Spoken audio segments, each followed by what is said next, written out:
नमस्कार दोस्तों, स्वागत है आपका मेरे YouTube channel academic study by NK में। और आज मैं लेके आया हूँ आपके लिए डायरेक्ट इनडायरेक्ट स्पीच का एक और टॉपिक, जिस टॉपिक का नाम है प्रोनाउन में परिवर्तन।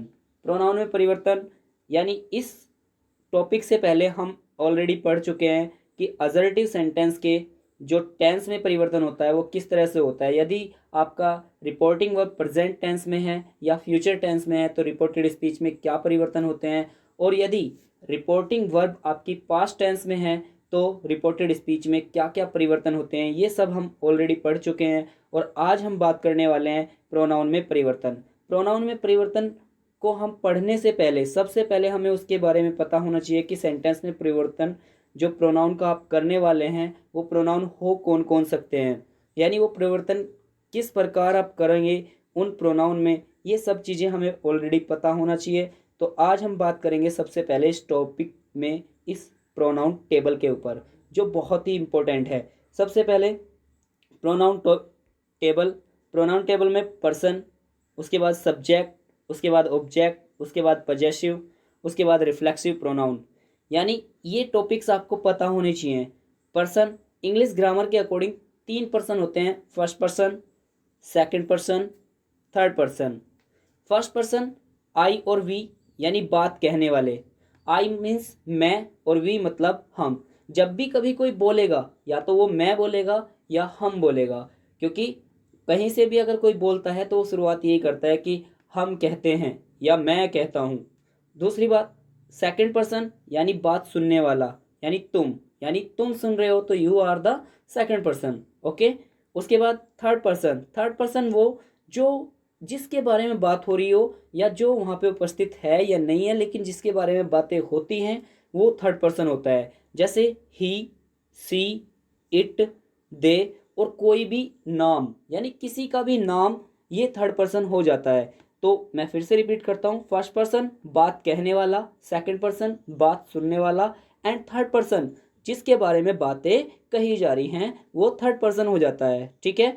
अब ये जो हम पढ़ रहे हैं, सबसे पहले सब्जेक्टिव रूप। तो सब्जेक्टिव रूप होते हैं ये आपके किसी भी प्रोनाउन टेबल में सब्जेक्टिव रूप हो जाता है फर्स्ट पर्सन का आई और वी, सेकंड पर्सन का यू, थर्ड पर्सन का ही, सी, इट, दे, या किसी का भी नाम।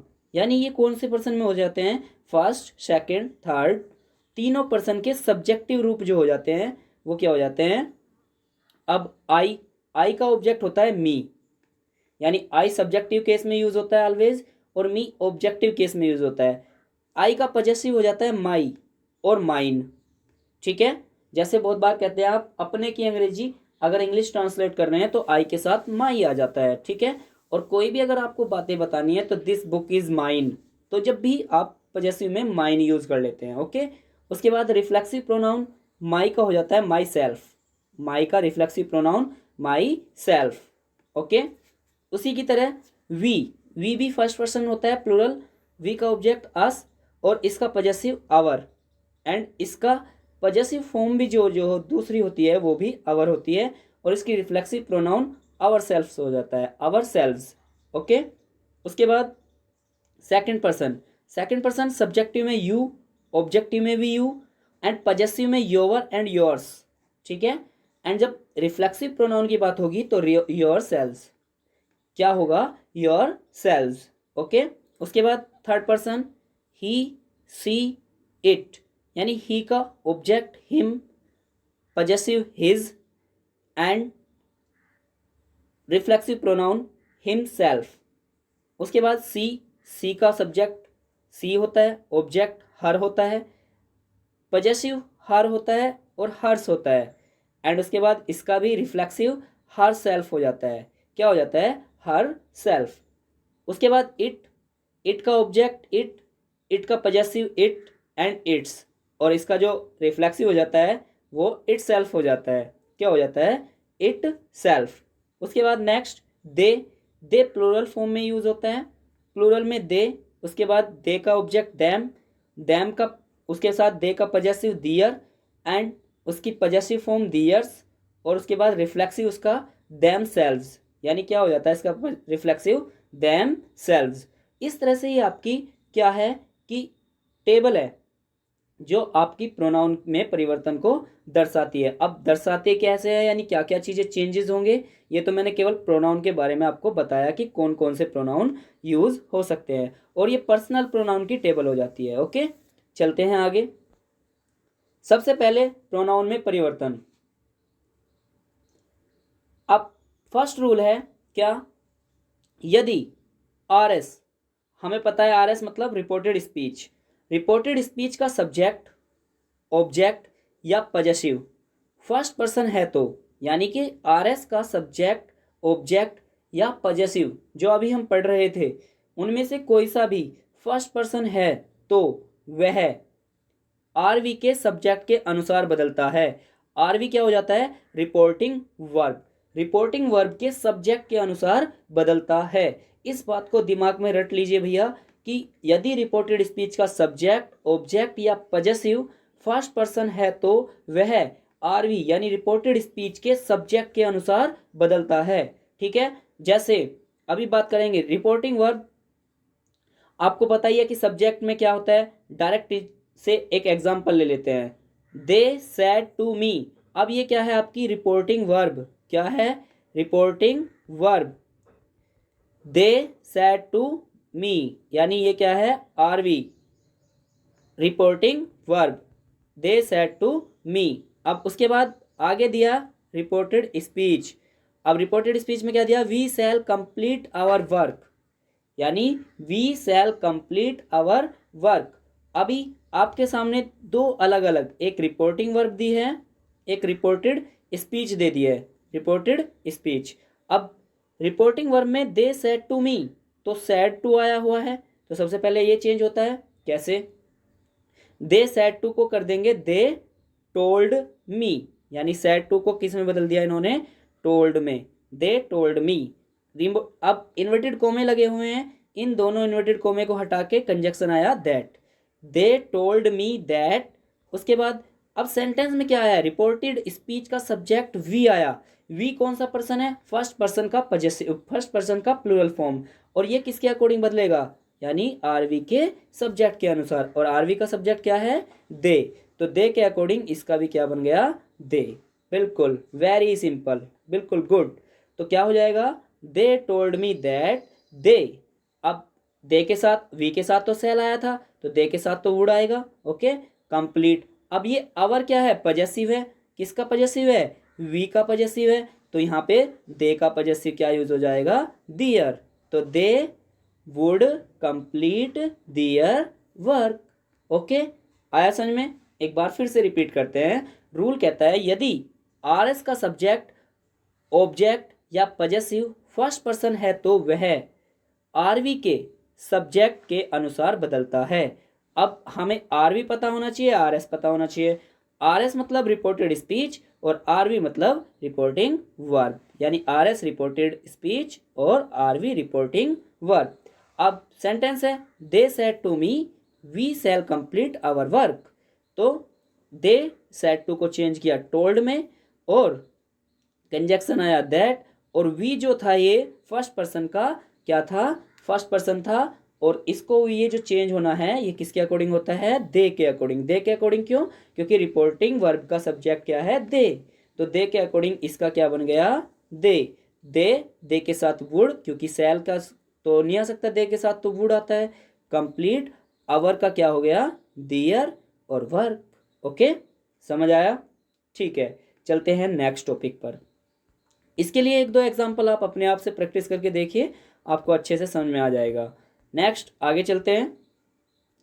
आर एस का सब्जेक्ट, ऑब्जेक्ट या पजेसिव सेकंड पर्सन है तो, यानी सेकंड रूल आ जाता है, यदि आर एस का सब्जेक्ट, ऑब्जेक्ट या पजेसिव सेकंड पर्सन है तो वह आरवी के ऑब्जेक्ट के अनुसार बदलता है। क्या समझे, फिर से सुनिए, यदि आर एस का सब्जेक्ट, ऑब्जेक्ट या पजेसिव सेकंड पर्सन है तो वह आरवी के ऑब्जेक्ट के अनुसार बदलता है। अब ये कैसे होता है, देखिए, आपको पता है कि सेकंड पर्सन होता क्या है, यू, ठीक है। यदि आर एस में कहीं पे यू, योवर आ जाता है तो वह हमेशा आरवी के ऑब्जेक्ट के अनुसार बदलता है। एग्जाम्पल पे आ जाते हैं। सबसे पहले एग्जाम्पल है I said to you, I said to Shimla, sorry I said to Sheela, I said to Sheela, comma inverted comma start, you lost your pen, you lost your pen.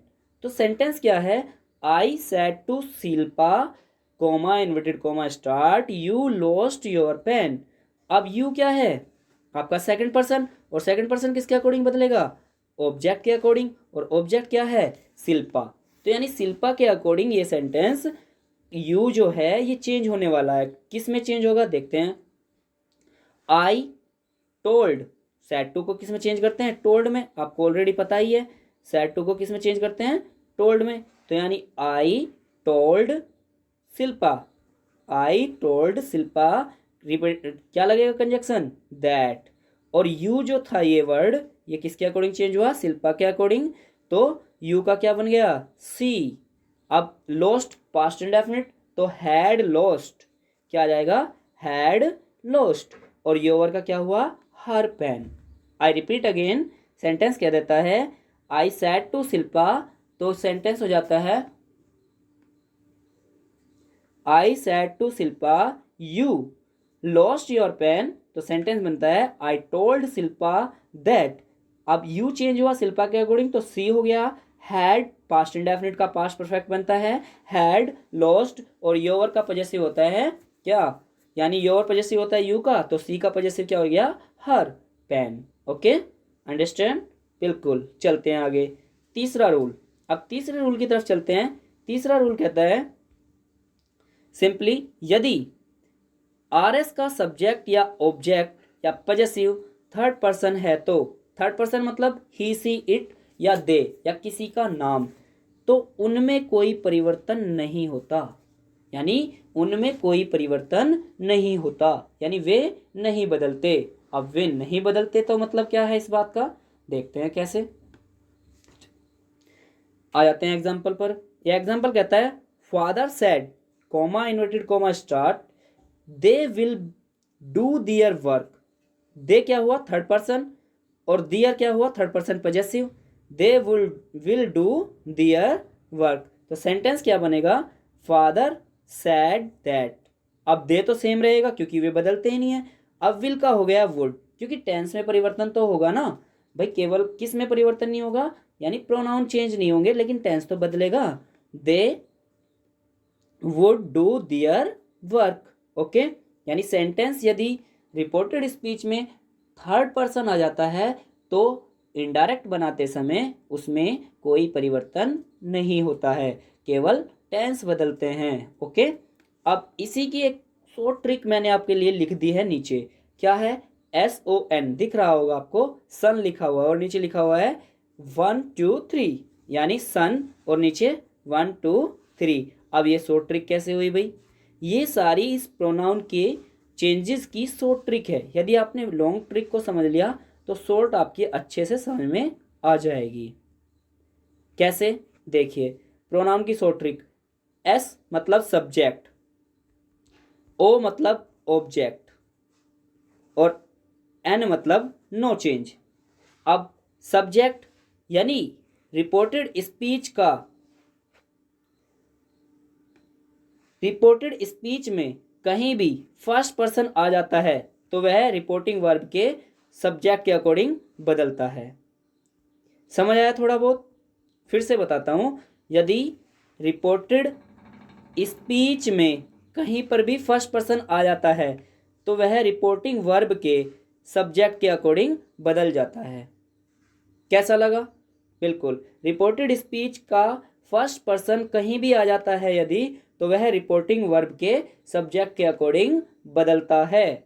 उसके बाद यदि सेकंड पर्सन आ जाता है तो वह ऑब्जेक्ट के अकॉर्डिंग बदलता है, एंड थर्ड पर्सन आ जाता है तो वह नो चेंज में हो जाता है, यानी बदलता ही नहीं, यानी सेम जैसा था वैसा ही रहने वाला है।